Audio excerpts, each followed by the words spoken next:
Hi, I'm John Jorgensen. It's March 28, 2019, and this is my Economics 252 project. I'd just like to start off by saying which article I chose, which of course was the one about we should tax robots that displace jobs.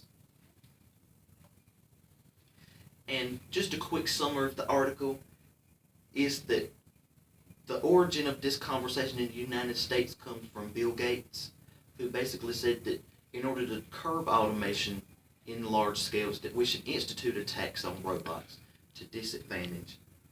And this idea has already been tried around the world in countries like the European Union, which isn't really a country, but the same thing, and South Korea. And in the United States and in the European Union, the idea was really shot down and dismissed and laughed at because they thought that it would put them at such a disadvantage to other countries with looser restrictions that it would put their businesses out of business or running away to other tax havens.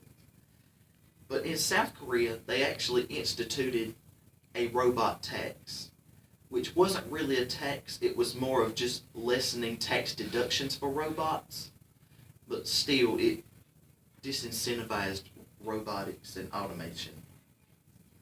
And the statistic that 51% of United States jobs, that's over 60 million private sector jobs, could fall victim to automation.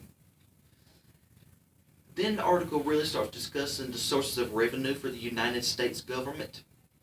And of course, over 50% of the United States Treasury's income comes from individual income taxes and a third from payroll taxes, which could have extremely adverse circumstances if widescale automation were ever to occur. Because you don't have to pay a robot, say, Social Security benefits, Medicare, and income, and you don't have to take out payroll taxes if you don't hire a person. Okay?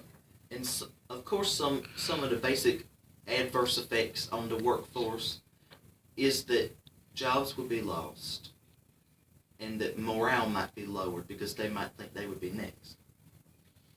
And there are also tax policies in the United States that help and hurt automation, such as I've previously stated, taxes would help automation because robots don't pay taxes, whereas things that hurt automation would be if implemented the robot tax.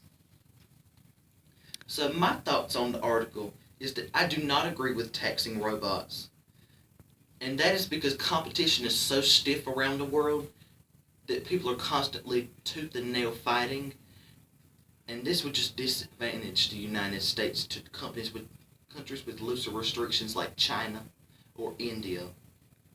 And this could cause, if it was on a wide enough scale, a huge loss of work, burgeoning welfare rolls, and less real income for consumers, as well as potentially a lower GDP.